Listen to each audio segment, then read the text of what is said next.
जी नाज़रीन, अस्सलाम वालेकुम। नाज़रीन, अफ़गानिस्तान के हवाले से, इंट्रा अफ़गान टॉक्स के हवाले से गुज़िश्ता कई दिनों से बड़ी अच्छी ख़बरें आ रही थी और अभी भी आ भी रही हैं और उम्मीद जो है वो बहुत ज़्यादा बढ़ गई है कि इंशाअल्लाह इंट्रा अफ़गान टॉक्स जो है, now it's a matter of days, कि चंद दिनों में वो शुरू हो जाएंगे, क्योंकि दोनों तरफ से टीमें तैयार है और तालिबान की तरफ से भी टीम तैयार है, हुकूमत की तरफ से भी जो टीम है वो ऑलमोस्ट काबुल एयरपोर्ट पे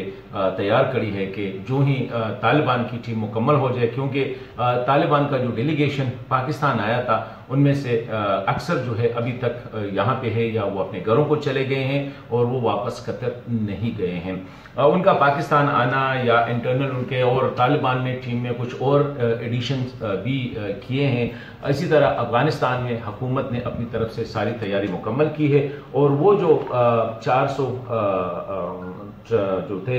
तालिबान प्रिजनर्स, उनका मसला जो है वो भी बहुत अच्छा हुआ कि डॉक्टर अशरफ गनी साहब और काबुल हुकूमत ने जो है उसको रिजॉल्व किया, सबको जो है आज़ाद कर दिया है। और वो जो 7 थे जिन पे एतराज़ था फ्रांस को और ऑस्ट्रेलिया को, कि उन लोगों ने वही 7 जो है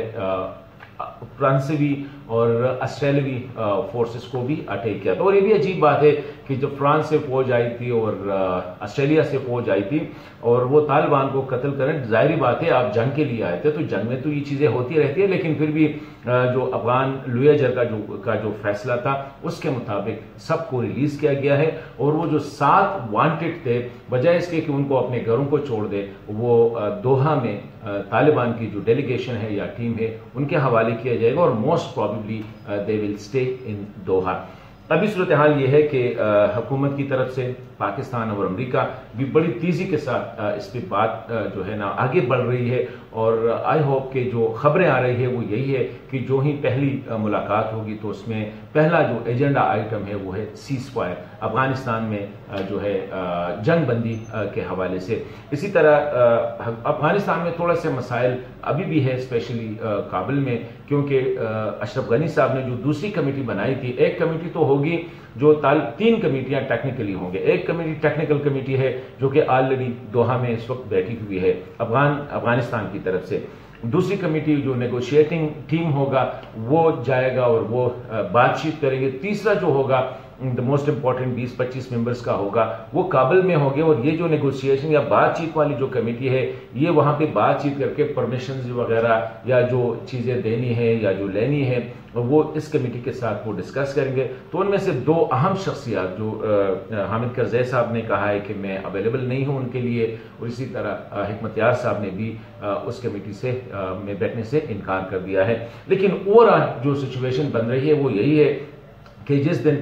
पाकिस्तान से या पाकिस्तान में जो आए हुए तालिबान का जो डेलीगेशन था उनके मेंबर वापस दोहा जाएंगे, तो उसी दिन या द नेक्स्ट डे अफगानिस्तान से काबुल की टीम जाएगी वहां पे और वो बातचीत जो है वो आगाज हो जाएगा इंट्रा अफगान टॉक का। This a very positive development. और मैं समझता हूं कि अमेरिकी इलेक्शन जो नवंबर में होने वाले हैं उससे पहले 2 महीने हैं, तो 2 महीने में अगर इतना भी हो जाए कि अफगानिस्तान में सीज फायर हो जाए, इतना भी हो जाए कि अफगान जो है दोनों मिल बैठ के एक फ्रेमवर्क पे वो एग्री हो जाएगा कि द फ्यूचर जो सेटअप होगा वो कैसा होगा, और एटलीस्ट ये जगबंदी जो है जो कि अफगानों के लिए बहुत ज्यादा अहम है, इस पे वो एग्री कर